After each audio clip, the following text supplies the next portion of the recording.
associated with emotions. Is that part, you might be familiar with the fight or flight or freeze response.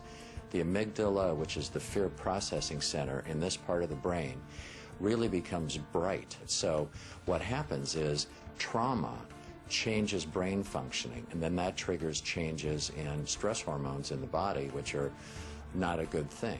It's crucial to be able to recognize and express any kind of pain. Without that, it stays with us, it lodges in the body, and it causes us to react, to live unconsciously. The unresolved issues that people have in their bodies, their emotions, has an absolute direct correlation with their physical bodies, their health and their well-being, their expression of wellness overall. They think that their health is somehow separate from their emotions. They are intimately connected. Obesity, diabetes, heart disease, and cancer, they're all the result, significantly, of chronic, unprocessed, inflammatory molecules that have their correlates in the psychological world of chronic, unprocessed emotions and experiences. Every single one of those conditions is a byproduct of our stress levels. It affects our health intimately. Most people are aware that what they eat and what they drink affect their toxicity levels.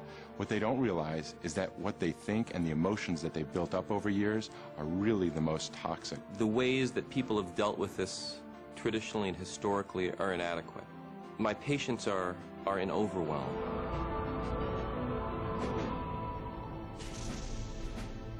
This is not New Age mumbo-jumbo. This is actually hard science. The science here now is indisputable, that thoughts, that emotions affect the organs of the body. We have to be mindful with every single thought that we have every single day. How do we want to create our heaven or our hell?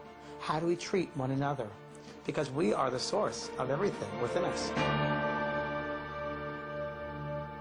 There is a poem by Rumi called The Guest House, which in many ways describes the human journey.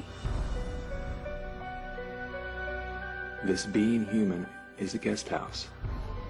Every morning a new arrival, a joy, a depression, a meanness, some momentary awareness comes as an unexpected visitor. Welcome and entertain them all. Even if they are a crowd of sorrows who violently sweep your house empty of its furniture, still treat each guest honorably. He may be clearing you out for some new delight. The dark thought, the shame, the malice, meet them at the door laughing and invite them in. Be grateful for whoever comes, because each has been sent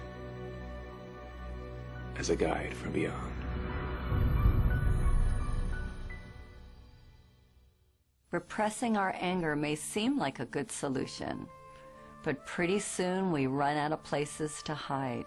Divorce, stress at work, financial trouble or tension within our families provoke the shadow until finally it erupts. The ancient Vedic text known as the Bhagavad Gita states that man should discover his own reality, not thwart himself, for he has himself as his only friend or as his only enemy. But if he rejects his own reality, the self will war against him.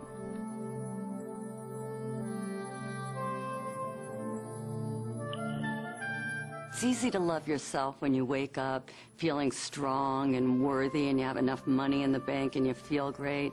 But how do you love yourself when you feel broke or when you've been hurt or abused? And that sets up the conflict, which as we get older, those wonderful forces that we've locked up in our shadow are rattling the cages.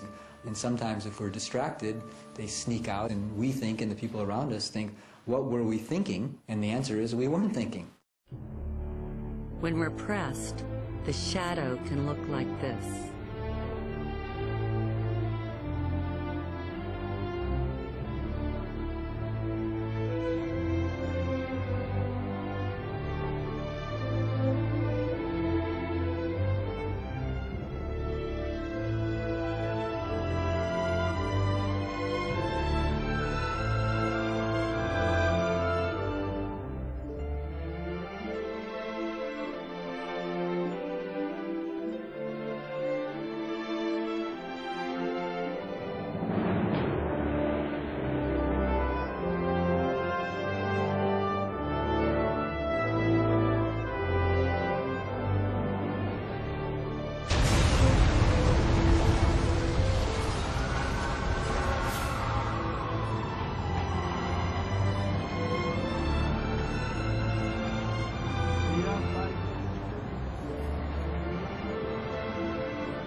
We have to resolve the undigested emotions that are buried in our bodies and lodged as stress in our minds. We have to unearth, own, and embrace the very parts of ourselves that have caused us the most pain. And the moment we do, the light of our awareness will begin the process of transforming them.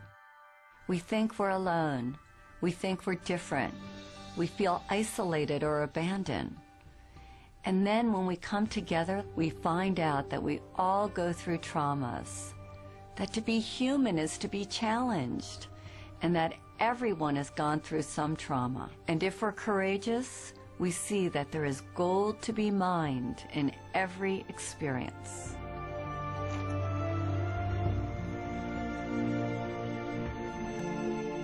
It's very interesting because I don't remember a single day where my mother was not drunk, and I had to live through this. And I didn't understand it. Very, very confused by it all. Why is this happening? Why is this happening? Who are you? Because as she would drink and as she became into that space, I knew I didn't know her. And I just wished she was dead. I said, I wish you were dead. Wish you were dead. I want the pain out of my life, Because you don't belong here. Whoever you are, this intoxicated person, and as a child looking at this, because my father wasn't there either, I had to figure this out. But all I did was wish she was dead, right?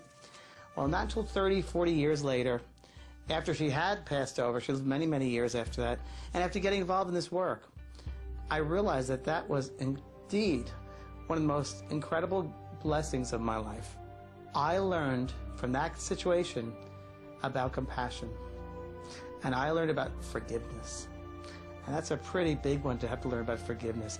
We see these things as horrific experiences, terrible experiences, dark experiences, when in truth, they're really enlightened experiences because they help us to be who we are.